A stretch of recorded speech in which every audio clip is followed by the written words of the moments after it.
My name is Jeannie Hedges. I'm 38 years old, and I've been with my husband, Caleb, since sophomore year of college, back when we met in a required art history class neither of us wanted to take. We have 2 kids, Evan, 9, and Lucy, 5. The kind of kids who still believe a parent can fix anything with enough patience and the right tools. We live in a modest 3-bedroom ranch just outside Indianapolis. The house needs work. Original cabinets, a bathroom that squeaks at you when you turn on the fan, paint that's somehow both beige and depressing. But it has good bones. I know because I've spent my whole life learning how to see what something could be, even when everyone else only sees what it is. I run my own construction and renovation business, specializing in high-end kitchens and bathrooms. Nothing glamorous, no fancy name, no glossy office, just my truck, my crew, and years of referrals built on the kind of precision people can't fake. I pull in about $85,000 a year, which is decent, unless you're judging me on the Mercer-style scoreboard my family worships. From the outside, my family looks like the perfect suburban fantasy. Country club brunches, holiday cards with matching outfits, expensive cars that never have a smudge on them. Underneath, it's toxic in the quiet way. The way nobody screams, but somehow you still feel like you're always doing something wrong. My father, Richard Hedges, is a real estate developer who made his fortune flipping commercial properties in the 90s and has never let anyone forget it. He speaks in profit margins the way other people speak in emotions. My older sister, Veronica, is a corporate attorney married to a plastic surgeon who makes mommy makeover money. My younger sister, Sabrina, works pharmaceutical sales, drives a company BMW, and lives in a downtown condo my parents helped her buy, which is family code for paid for. And then there's me. Growing up, our house was basically a museum. Expensive furniture you couldn't sit on, a formal dining room used twice a year, and my mother, Elaine, constantly redecorating because one of her friends at the club had updated her aesthetic. It was always about appearances, always about being admired by people who didn't actually care. I was the black sheep, not because I failed, but because I didn't play the game. I went to college, got a business degree. But during a summer job on a construction site, I discovered something nobody in my family understood. I loved building things. I loved the honest simplicity of taking a wreck of a room and turning it into something beautiful. You can't argue with a perfectly aligned cabinet. You can't spin a level countertop into a lie. My parents never forgave me for it. At gatherings, they introduced my sisters with titles like they were presenting awards. This is Veronica, corporate law, mergers and acquisitions. And this is Sabrina, regional pharma accounts, top performer. Then they gesture vaguely in my direction like I was a piece of furniture they regretted buying. And this is Jean. She works in construction, like it was a phase. Like I'd wake up one day and decide I'd rather sit behind a desk than build something real. They treated Caleb like an accessory. He's a good man, steady, loyal, the kind who remembers birthdays and fixes Lucy's hair without complaining. But around my family, they spoke to him in that tone people use when they're being polite while quietly insulting you. "Oh, Caleb," my mother would say, smiling too wide, "you must be so handy." Meaning, I'm surprised you can function. And the worst part, I kept trying. I kept showing up. I kept thinking if I worked hard enough, gave enough, proved enough, they'd finally stop looking at me like a disappointment. Then came that Tuesday morning in February, the morning everything snapped clean in half. Normal day. I dropped Evan and Lucy at school. Evan forgot his science project, so we had to go back for it, making us late. I stopped at a local coffee shop before heading to a kitchen remodel job for a doctor's family. The kind of client my parents love bragging about, but never credit me for landing. I was standing in line, scrolling through supply orders, when my phone buzzed. Family group chat. Mom's birthday. My mother's birthday is a huge deal. Not a dinner, a weekend, a performance. Last year, Veronica took her on some luxury spa retreat that cost more than my first truck. Sabrina bought her designer jewelry. Everyone competed like it was a sport, and the winner got my father's approval. I usually try to do something thoughtful because I can't compete financially. Last year, I restored an antique jewelry box my mother had mentioned wanting repaired. She thanked me like she was doing me a favor. Then it vanished into a closet like it embarrassed her. So when I opened the chat, I expected the usual chaos. Cake flavors, color themes, a link to a restaurant with meals that start at $90 a plate. Instead, I saw a message from my father. Don't come to your mother's birthday party. The whole family doesn't want you there. You're a loser. No emojis, no softening, no let's talk. Just a sentence designed to humiliate me in front of everyone. My hands went cold. My coffee order was called twice. I stood there staring at that message like it was written in another language until the meaning settled into my chest. And then something surprising happened. After the first gut punch, I smiled. Not because it was funny, because it was honest. Finally, the truth without the polite wrapping. All the years of side comments, the pitying looks, the way they spoke about my work like it was beneath them. This was the mask slipping off completely. I scrolled up, nothing leading to it, just party logistics. Then, boom, loser. I typed one line back. So you chose money over your daughter. And then I did something they never expected. I didn't beg. I didn't argue. I didn't plead for a seat at their table. I canceled the restaurant reservation I'd made 3 weeks earlier. It was a private room at a fancy Italian place my mother always talked about. The one she claimed was impossible to book. What she didn't know was that I'd done custom woodwork for the owner last year, worked weekends for 2 months to make a wine cellar display so perfect he nearly cried when he saw it. He promised me the private room anytime I wanted. I'd put down a $2,500 deposit, arranged a special menu featuring all my mother's favorites, hired a small jazz trio to play her favorite songs. Nobody knew. I wanted it to be a surprise. I wanted, pathetically, to prove I was still family, even if I didn't drive a European car or vacation in the Hamptons. The chat erupted the second I went quiet. My cousin posted laughing emojis like he'd been waiting for permission to be cruel. Veronica wrote something sharp about how I was delusional, living in my little construction fantasy, while the rest of them built real careers. Sabrina, who I thought might have a spine because I'd helped her move 3 times and fixed up her condo for free, just liked the messages and stayed silent. Then my uncle sent a meme with my face photoshopped onto a clown. They responded fast, too fast, like this was rehearsed. Aunt Carol asked if I'd at least dress properly if I showed up. Another cousin suggested I could park cars at the party, so I'd be useful. My mother's sister said maybe it was for the best since Caleb doesn't own anything appropriate for that kind of venue. I didn't answer. I didn't block them. I just stopped feeding them. I finished my coffee, went to my job site, and worked like nothing happened. The client's wife brought me lunch because she saw how hard I was working, and because, unlike my family, she didn't treat my hands like something shameful. That night, I came home, played catch with Evan, helped Lucy with her reading, ate dinner with my real family, the one under my roof. When the kids were asleep, I sat at the edge of our bed and told Caleb everything. Not just the message, all the years behind it, the snide jokes about his salary, the way my mother accidentally excluded us from family photos because we weren't dressed upscale enough, the times they treated Caleb like free labor and me like the help. Caleb listened without interrupting. His jaw got tighter, but he didn't explode. When I finished, he didn't say, "I told you so," even though he could have. He just looked at me and asked one question, quiet, steady, like he was handing me my life back.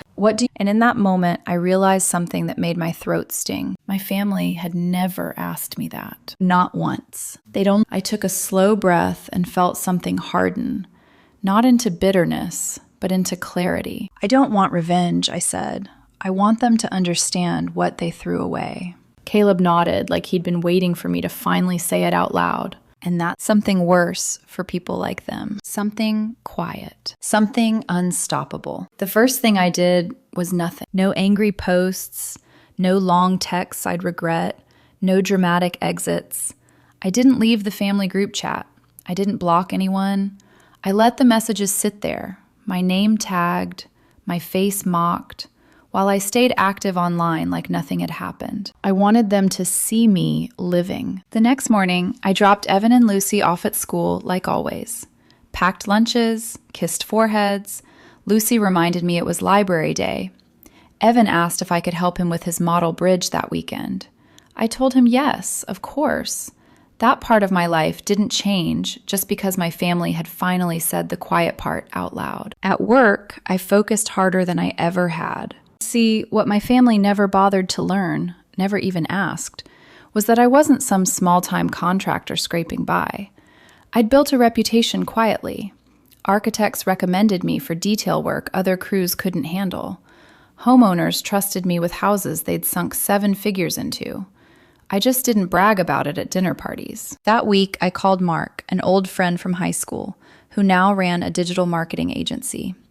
Years earlier, when he was between jobs, I'd renovated his basement into a clean, functional home office and charged him barely above cost. "Jeannie," he said when he picked up, "this isn't a social call, is it?" "No," I said. "I need a real website. Not a landing page, not a phone number slapped on a template, a full portfolio, before and after photos, testimonials, booking system, branding that didn't apologize for what I did." Mark did. Within 2 weeks, my business looked like something my family would respect, if respect had ever been the problem. The messages from homeowners in neighborhoods my parents bragged about but never invited me into.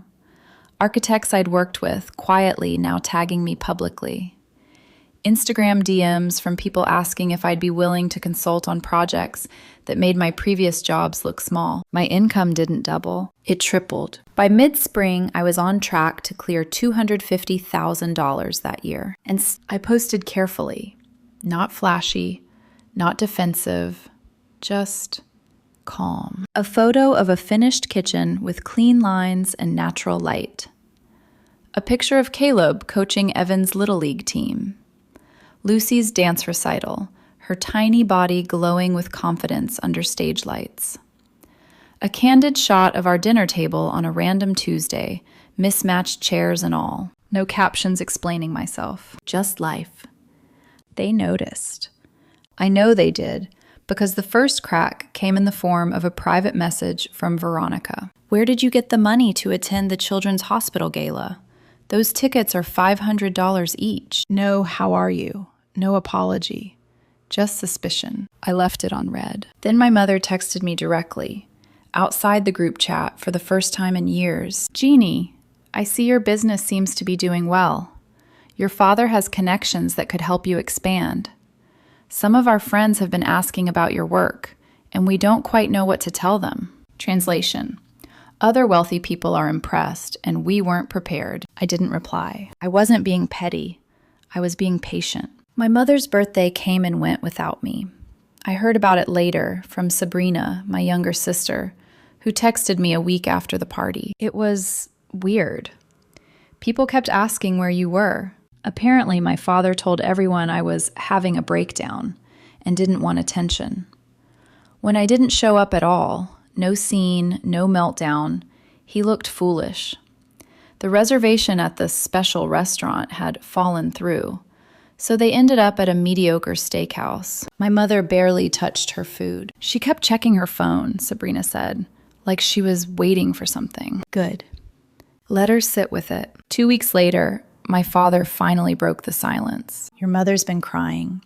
You've made your point. Enough is enough.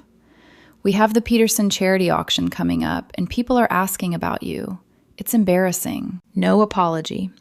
Just image control. That was when I understood something clearly. They still thought this was a tantrum, a phase, something I'd get over once I felt properly punished. They didn't understand I wasn't reacting anymore. I was moving forward. A few days after that, Sabrina asked to meet me. Just coffee, neutral ground. She showed up without makeup, hair pulled back, tired in a way I recognized, the exhaustion of someone who spent their life trying to keep the peace in a family that thrives on imbalance. "You were right," she said, before I could even order. I didn't interrupt. She told me how the party had gone, how our mother laughed too loudly, how our father paced, how Veronica bragged about her husband's new partnership like she was reading a resume to strangers. Then Sabrina's voice dropped. "The worst part," she said, "was when Aunt May gave Mom her gift, a small handmade photo frame. Inside it, an old picture of the three of us as kids, before money decided everything." Mom cried, left the table, kept asking about the Italian restaurant, like she somehow knew. Sabrina looked at me then, really looked at me. "After you left the chat, people started talking," she said, "not defending you, just noticing. Noticing that you were always the one who showed up, the one who fixed things, the one who helped without keeping score." I felt something tighten in my chest. "Mom always said you needed help," Sabrina continued quietly. "But now that you're gone, everyone realizes you were the one who gave it." That hit harder than any insult, because she was right. I left that cafe not angry, not triumphant, just clear. There wouldn't be a big confrontation, no screaming match, no dramatic reunion. What was coming wasn't a moment. It was a shift. That night, I told Caleb everything Sabrina said. He listened, then asked the same question he'd asked weeks earlier. "And now?" I looked around our kitchen, the one I'd renovated myself, the one my family never complimented, the one that felt like home. "Now," I said, "we build something they can't touch." And for the first time since that message in the group chat, I slept without that familiar knot in my chest. The decision to leave didn't arrive like a thunderclap. It crept in quietly, settling somewhere deep in my chest until it felt inevitable. I didn't announce it. I didn't threaten it. I didn't use it as leverage. I just started preparing. A week after my conversation with Sabrina, I called Ryan, my cousin on my mother's side, the one everyone pretended didn't exist. Years ago, his father had drained his college fund to invest in a guaranteed casino development that went under. Ryan walked away from the family after that. No shouting, no lawsuits, just distance. We'd stayed in touch quietly over the years. Lunch when he was in town, the occasional text. He lived in Asheville, North Carolina now, owned a few rental properties, and had built a life no one in the family could take credit for. "I'm thinking about moving," I told him. There was a pause. Then, "I've got a place opening up in 3 months. 4 bedrooms, edge of town, workshop out back. Mortgage is less than what you're paying now. No interrogation, no judgment, just an open door." I didn't tell my parents, or my sisters, or anyone who would try to talk me out of it. Instead, I doubled down. I reinvested in my business, real money this time, hired a part-time administrator to handle bookings, paid for professional photography, drone footage, a short documentary-style video of a $1.2 million kitchen renovation I'd completed for a tech executive. The video spread faster than I expected, not viral in the internet sense, but viral where it mattered. Shared in private group chats, forwarded between architects, passed around at charity galas I'd never been invited to before. Calls started coming in from names my parents would recognize, and still, I said nothing. Then one morning, I posted a photo that looked harmless, unless you knew what to look for. A stack of moving boxes in our living room. Caption: "New chapter loading." No location, no explanation. Sabrina texted immediately. "Wait, are you moving? Mom is freaking out." I didn't answer. That was when the panic started. My mother called, voicemail, crying, confused, hurt. My father texted, "You're overreacting. Enough is enough. You can't just move without discussing it with the family. No why, no are you okay, just control." Veronica messaged next. "You're tearing this family apart over a text." Like the text had appeared out of thin air. Like years of contempt didn't exist. I didn't respond to any of it. 3 days before we left, I did something deliberate. I re-registered my business in North Carolina. Public paperwork, new address, new service area. Then I updated the website with a photo of me standing in front of the Blue Ridge Mountains, arms crossed, work boots dusty, looking exactly like myself. I knew they'd see it. They always looked. The night before the move, my phone exploded. Missed calls, voicemails, texts layered with guilt and accusation. My father's message was sharp, irritated. "This is selfish, Jean. What about your responsibilities? Who's going to help when something breaks?" My mother's was worse. "I don't understand what's happening. We've always supported you, even when you chose that career." I listened to it twice, stunned by the revisionist history. Caleb watched me from the doorway, saying nothing. "I'm not running," I told him quietly. "I'm choosing." The move happened on a Friday. We rented a truck, loaded it ourselves with help from a few friends, real friends. No family, no goodbyes, no forwarding address. Just gone.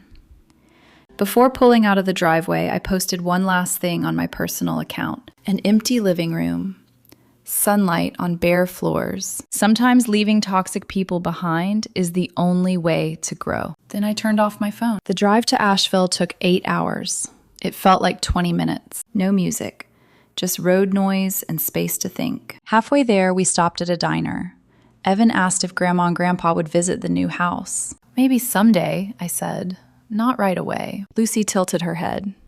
"Does that make you sad?" I thought about it. "No," I said honestly. "Sometimes people love you, but they're not good for you. And that's okay." Ryan met us with keys and pizza. The house was better than the photos.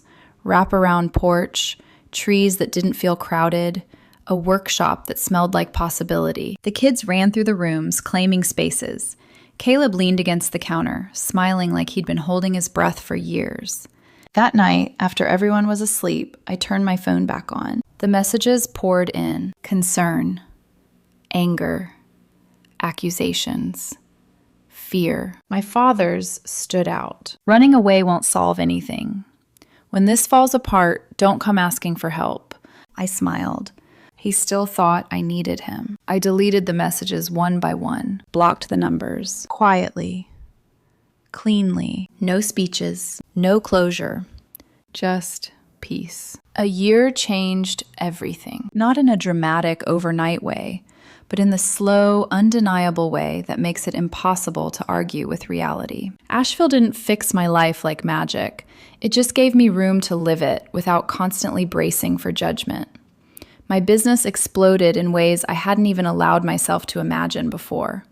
The renovation side stayed busy, but the real shift came when a former client introduced me to a private investor who wanted to expand into high-end home automation, whole house systems, hidden panels, climate, lighting, security, all integrated seamlessly into custom builds for people who treated privacy like oxygen. I took the deal. $500,000 investment for a minority stake in a new division under my company.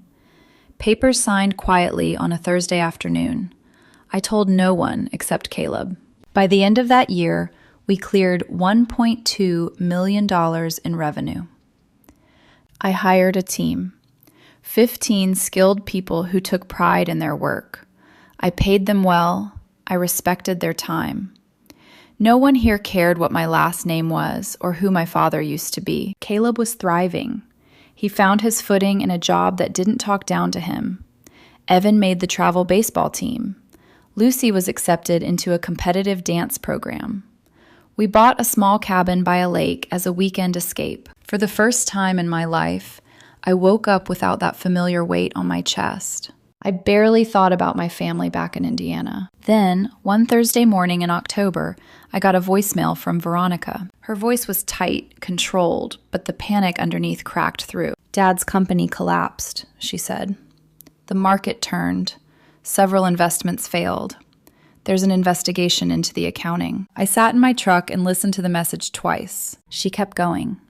How they'd sold the house, the vacation property, the cars, the country club membership. How her husband's practice was struggling under a malpractice suit. How everything they'd built their identities around was gone. And then the line that made me laugh out loud. They're moving to Asheville to be closer to family. The audacity was almost impressive. I didn't call her back. 2 weeks later, my father left a voicemail. His voice sounded old, smaller. He talked about medical bills, about my mother working retail, about pride swallowing him whole. He asked if I could help, maybe find my mother a job at my office, maybe bring him on as a consultant. The man who'd called me a loser, who'd said construction wasn't a real career, asking me for work. I saved the message. My mother texted next. Please, we're family. We need help. You're our only hope. I showed it to Caleb after the kids were asleep. What are you going to do? He asked gently. I smiled. Nothing. 2 days later, I saw them by accident. I was walking downtown after a client meeting when I spotted them coming out of a budget diner. My mother looked thinner, older. Her designer clothes replaced by basics that didn't quite fit. My father walked with a slight stoop, his shoulders curved inward, like his confidence had finally collapsed under its own weight. They didn't see me. I watched them climb into a used sedan. For a brief moment, just one, I felt something flicker. Not guilt. Recognition. The distance between who they were and who they'd always pretended to be. That weekend, Sabrina called. It's bad, she said. Really bad. Dad's not going to jail, but the fines took everything. Mom's working at the mall. Veronica can't help. I got laid off. There was a pause. You're the only one doing okay. I took a sip of coffee. Where was this family loyalty? I asked quietly, when Dad told me I was a loser and you all laughed. She didn't argue. We were wrong, she said. But they're old. They have nothing. I leaned forward. For years, I was the emergency fund, the fixer, the one who showed up. But I was never worthy of respect. Tell me why I owe them now. Silence. I sent my mother one text the next day. A 2-bedroom rental on Maple Street. First month paid. That's all I can offer. Then I blocked her number. They took the house. I never went to see it. Weeks later, I saw my father sitting alone on a park bench while I dropped Evan off at practice. Our eyes met briefly. He didn't wave, didn't speak. I walked my son to the field, hugged him, told him I was proud of him. No conditions attached. When I passed the bench again, my father stared at his hands, the same hands that typed that message. I felt nothing. Not anger, not victory, just freedom. I thought the hardest part would be saying no. It wasn't. The hardest part was realizing how little I felt once I finally did. After that park encounter, my parents faded into the background of my life the way a bad habit does once you've broken it. Not gone completely, just stripped of power. Occasionally, I'd hear things through the grapevine. My mother crying at the grocery store because her coupons didn't scan. My father spending hours at the public library reading newspapers he used to be quoted in. Veronica posting vague messages online about forgiveness and loyalty and family bonds. Like pain becomes noble once you can't monetize it anymore. People would reach out carefully. Are you okay? Your mom seems lost. Your dad says you shut them out. I never corrected the narrative. People who needed to believe I was cruel would believe it anyway. What mattered was what happened inside my own house. Mornings became quiet rituals. Coffee on the porch, Evan asking me to check his swing mechanics, Lucy practicing dance in the living room, counting under her breath, Caleb cooking dinner while music played, no tension hanging in the air. No one here ranked me. No one measured my worth by how impressive my guests were. About 6 months after my parents moved to that small rental, I ran into my mother at the hardware store, of all places. She was standing in front of the paint samples, squinting like the names offended her. She saw me. For a second, her face lit up with something close to hope. "Jeannie," she said, stepping toward me. I didn't know if... I held up a hand. Not aggressively, just clearly. "I'm not here to fight," I said, "but I'm not here to fix anything either." Her shoulders slumped.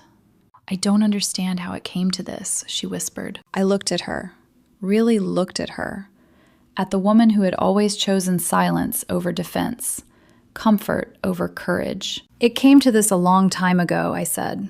I just stopped pretending. She nodded slowly, like someone accepting a verdict they couldn't appeal. We stood there for a moment, surrounded by shelves of things meant to repair broken spaces. Then she walked away. That was the last real conversation we ever had. My father never tried again. He avoided me when he saw me, crossed streets, looked down. Pride still welded to his spine, even with nothing left to protect. Sometimes I'd catch him watching Evan from a distance at the park, never approaching, never waving, just observing a life he'd excluded himself from. I used to think that would hurt. It didn't. Because my children weren't missing anything. They were surrounded by people who showed up, who clapped loudly, who celebrated effort, not outcome, who didn't attach love to performance. One night, Evan asked me why Grandpa never talked to us. I didn't sugarcoat it. Sometimes adults make choices that are hard to undo, I said. And sometimes the healthiest thing you can do is not chase people who won't meet you halfway. He thought about that, then nodded, like it made sense in the simple, honest way kids understand truth. A year later, my business crossed another milestone. Expansion, new hires, bigger projects. Still no need to explain myself to anyone who hadn't earned a seat in my life. Occasionally, I'd feel a flicker of something when I saw my parents around town. Not pity, not anger, just distance. They'd chosen money and status over their daughter for decades. Now they had neither. And I had everything that mattered. Not because I punished them, but because I stopped letting them define me. That was the ending they never expected. Not revenge, not reconciliation, irrelevance, and the freedom that comes with it.